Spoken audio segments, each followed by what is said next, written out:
Okay, so we've all heard that saying, right? Money can't buy happiness. Right. But is that really true? Well, I mean, come on, who wouldn't want to win the lottery? that's what we're going to dive into today. Exactly. You're going to be looking at some fascinating research. So this is from an article from Knowledge at Wharton. Huh. It's called Does Money Buy Happiness? Here's what the research says. Okay. Published March 28th, 2023. And it's interesting because for years there have been these like landmark studies Right. that seem to completely contradict each other. Yeah. Like on the one hand, you've got that famous 2010 Princeton study Yeah. by Kahneman and Beaton, and it suggested that happiness actually levels off Oh, really? after you reach an income of $75,000 a year. So that's it. Like you hit $75,000 and that's as happy as you can be? That's what they were suggesting. Wow. But then in 2021, Killingsworth publishes a study, Okay.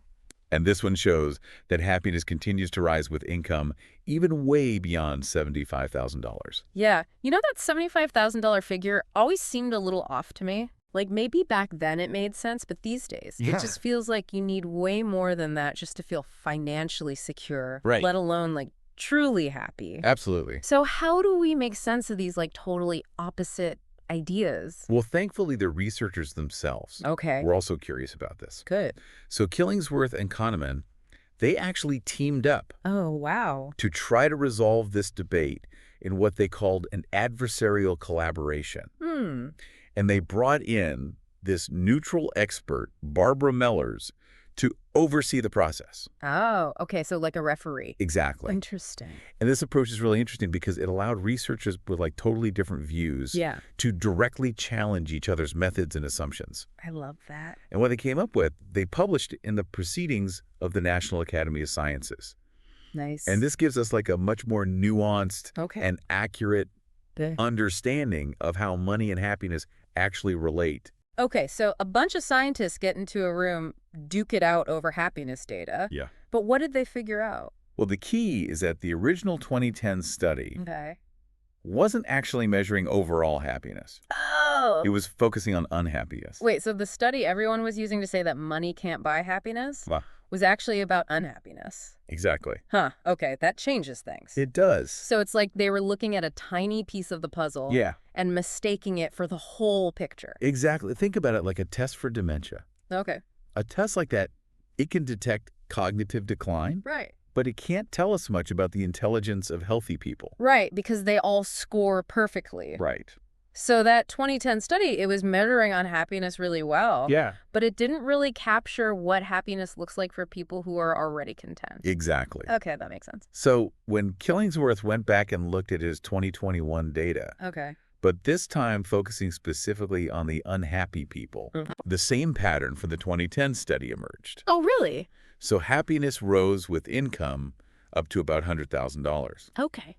but then it plateaued. So like there's a ceiling. There seems to be a ceiling for how much money can reduce unhappiness. So if you're already feeling down, more money might not actually help that much. Right. But what about people who aren't unhappy, Yeah. but maybe aren't rich either? Well, that's where it gets really interesting. Okay. For most people, more money does seem to be linked to more happiness. Okay. But even then, it's not that simple. Uh-oh. The relationship between happiness and income actually varies, Okay. depending on your baseline level of happiness. Hmm. So they found that there are actually 3 distinct patterns. Hold on, 3 different patterns. Yeah. So like different levels of happiness, even within the group of people who are generally happy. Exactly. Okay, this is getting complicated. It is a little bit, but stick with me. Okay. So among people who are generally content, Oh.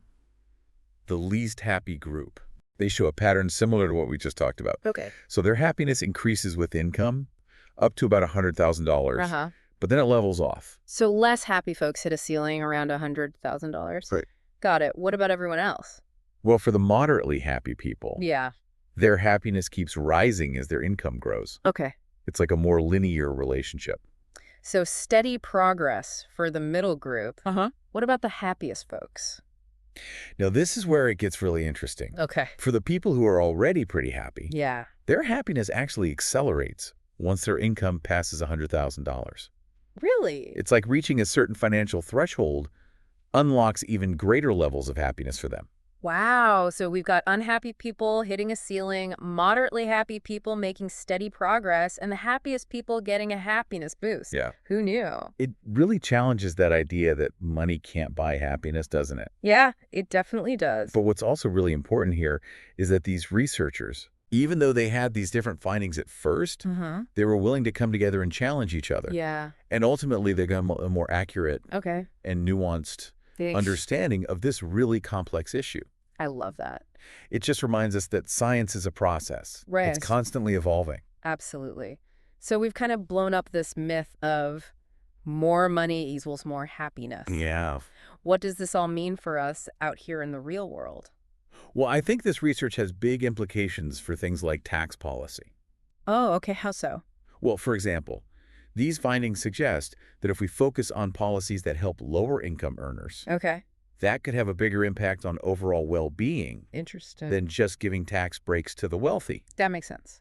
because we see happiness kind of plateauing for that less happy group. Right. So at a certain point, more money doesn't really move the needle for them. Exactly. But if you redistribute that wealth to people who really need it, that could lead to a much bigger increase in happiness overall. Exactly. And it's not just about government policies. Okay.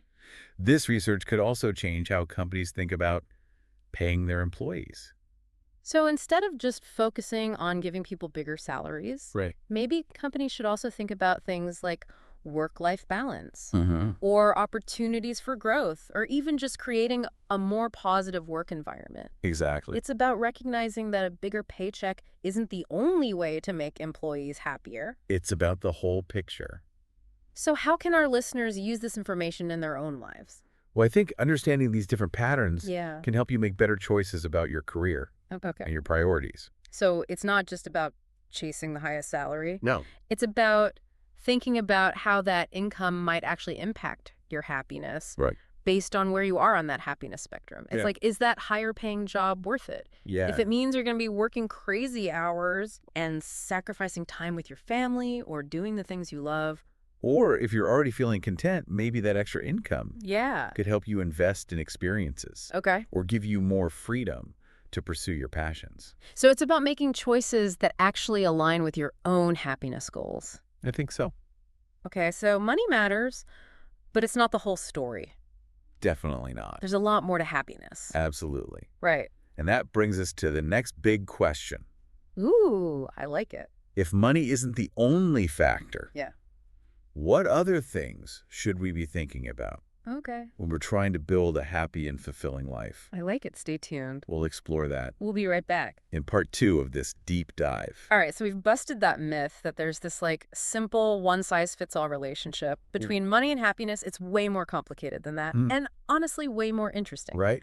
But now we're going to explore those other pieces of the puzzle, Okay. those essential ingredients that contribute to happiness. Yes. Beyond just our bank account. So it's like we've been focused on one ingredient, money, Right. and now we get to explore like the whole recipe for happiness. I love that analogy. Yeah.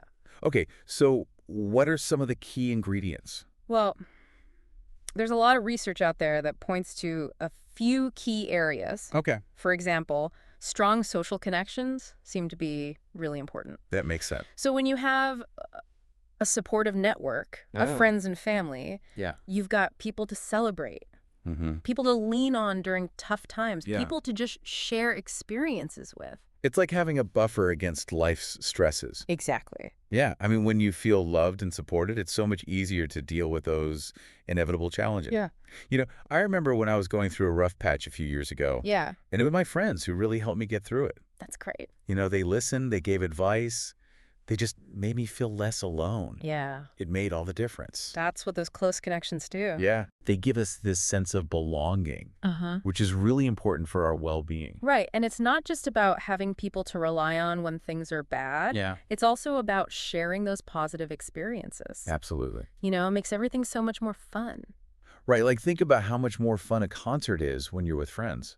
Exactly. Or how much better a victory feels when you have someone to celebrate with. It's like a happiness multiplier. Totally. Okay, so strong social connections are in the mix. Yeah. What else do we need to add? Well, another really important ingredient is purpose. Purpose. Okay. It's that feeling of having a direction in life, Okay. a reason to get out of bed in the morning, Yeah. something that gives your life meaning. So it's not just about like going through the motions. No, it's not about being on autopilot. Right. It's about feeling like you're contributing to something bigger than yourself. Exactly. I think a lot of people struggle with this one. Yeah. We get so caught up in our daily routines, Mhm. chasing deadlines, checking things off our to-do list, that we forget to ask ourselves, like, what are we actually doing all of this for? Right. It's easy to focus on those external measures of success. Yeah, things like status or wealth. Yeah. But those don't always lead to a sense of purpose. Right. True purpose often comes from connecting with something larger than ourselves. So how do we actually find that sense of purpose? Well, it often starts by looking inward. Okay. So ask yourself, what are your values? Hmm. What are you passionate about? Okay. What kind of impact do you want to make on the world? Those are great questions. So maybe you're passionate about animal welfare Okay. and you find purpose in volunteering at an animal shelter. Right. Or maybe you find meaning in mentoring a young person, Okay. sharing your knowledge and experience to help them succeed. Yeah, or maybe it's something as simple as just being a really present and engaged parent. Right. Dedicating your time to raising happy and healthy kids. It's all about aligning your actions with your values. I like that. And you know what? I think it's important to remember Yeah. that purpose can change over time. Absolutely. What's meaningful to us at one point in our lives Uh-huh. might not be the same thing that's meaningful to us later on. Right. It's about staying curious and open to new experiences. Exactly. All right. So we've got social connections. Yeah. We've got a sense of purpose. Uh-huh. What's that final ingredient we need to round out our happiness recipe? We can't forget about our physical well-being. Oh, right. Our bodies. It's hard to be truly happy Yeah, when you're constantly dealing with health issues. right. Or you just have no energy. So taking care of yourself through exercise, Okay. a healthy diet, Yeah. and getting enough sleep. Mm-hmm. That's not just about looking good. Right. It's about feeling good. It's about having the energy to actually do the things you want to do. Exactly. It's like that saying, a healthy mind in a healthy body. That's it. They're so interconnected. So we're not talking about like intense workouts and crazy diets here, are we? No. Not at all. Okay, good. It's about finding what works for you. Right. And making sustainable changes. Okay. So maybe it's just taking a 30-minute walk every day. Okay. Or swapping out sugary drinks for water. Yeah. Or just making sure you're getting at least 7 hours of sleep each night. It's about creating those healthy habits. Exactly. That support your long-term well-being. Uh-huh. It's about progress, not perfection. I like that. And you know what? What? Taking care of your physical health also impacts your mental health. Absolutely. Exercise can boost your mood, Right. and a balanced diet gives your brain the nutrients it needs. And sleep allows your mind to rest and recharge. It's all connected, all right? So we've got our 3 key ingredients: Okay. social connections, Uh-huh. sense of purpose, Yeah. physical well-being. It's about finding that balance Right. where all those things work together. So how do we actually blend all of this together Yeah. to create a really fulfilling life? What does that look like in practice? Let's find out. Okay, stay tuned. We'll be right back with part 3 of our deep dive. All right, so we're back. We are. And we're ready to get practical. Yes. We've talked about all the ingredients for happiness, Huh? social connections, purpose, physical well-being. It's time to put it all together. Right, like how do we actually make this happiness recipe Exactly. in our own lives? Well, let's start with those social connections. Okay. It's so easy to let those slip when life gets busy, Oh, yeah. but nurturing those relationships is so important. Absolutely. But it's tough sometimes. It is. Like, how do we find the time? It doesn't have to be anything big. Okay, good. It's often the little things that matter most. Like what kind of little things? Well, think about just calling a friend you haven't talked to in a while. Okay. Or sending a handwritten note to someone who's going through a tough time. Yeah. Even just scheduling a regular coffee date. Oh, that's nice. Or a walk with a friend. Yeah. And I think it's important to remember that it's about quality time, Absolutely. not quantity. It's not about spending every second with people. Right. It's about being present and engaged when you are together. So put away those phones. Yes. Really listen to each other. Be in the moment. And what about for people who are looking to make new friends? Oh, there are tons of ways to do that. Like what? Well, think about joining a book club, Okay. volunteering for a cause you care about, Yeah. taking a class that sounds interesting. I love You that. never know who you'll meet. Right. Putting yourself out there can be scary, It can be. but it's so worth it. It is. And don't be afraid to just strike up conversations with people in your everyday life. Exactly. Say hi to your neighbor or chat with the barista. You might be surprised at the connections you make. So we've got social connections simmering away. Okay. What about purpose? Well, finding that sense of meaning starts with looking inward. So some soul searching. Yeah. Take some time to think about your values, Okay. what you're passionate about, Yeah. and the impact you want to make on the world. And how do we even start to think about those things? Well, ask yourself, what makes you feel alive? Hmm. What are you naturally drawn to? Okay. What kind of legacy do you want to leave behind? Those are some big questions. They are, but they're important. And remember, purpose can look different for everyone. Right. It doesn't have to be about your job Okay. or some huge accomplishment.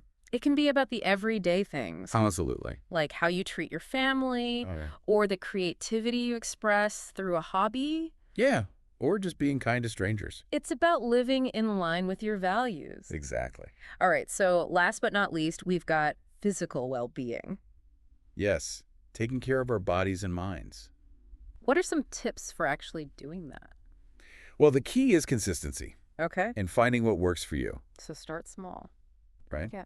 Maybe try incorporating a 30-minute walk into your day Okay. and then gradually increase the intensity or duration of your workouts. And it doesn't have to be boring. No, not at all. Right. Find something you enjoy. Yeah. Put on some music. Go for a hike. Take a dance class. And, of course, we can't forget about diet. Right. Focus on those nutrient-rich foods. So fruits and vegetables. Lean proteins, whole grain. And drink plenty of water. Oh, yes. Hydration is so important. And sleep. Yes. Aim for 7 to 8 hours of quality sleep every night. A good night's sleep can make such a difference. It really can. Okay, so we've got social connections, Check. purpose, Check. physical well-being. Check. We've got all the ingredients for our happiness recipe. Now it's time to enjoy the results. Right, it's about finding that balance. Yeah, where all those things work together. It's like a symphony, I love that. all these different parts coming together. To create something beautiful. And remember, you're the conductor. You get to decide how the music sounds. So as we wrap up this deep dive into happiness, Yeah. remember that happiness is a journey. It's not a destination It's about making choices every day, that support your well-being. nurturing those important connections, finding purpose in what you do, Yes. and taking care of yourself. Body and mind.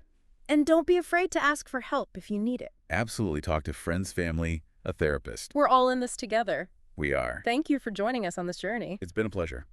We hope you feel inspired to create a life that truly lights you up. Until next time. Keep exploring, keep connecting, and keep seeking those moments of joy that make life so beautiful.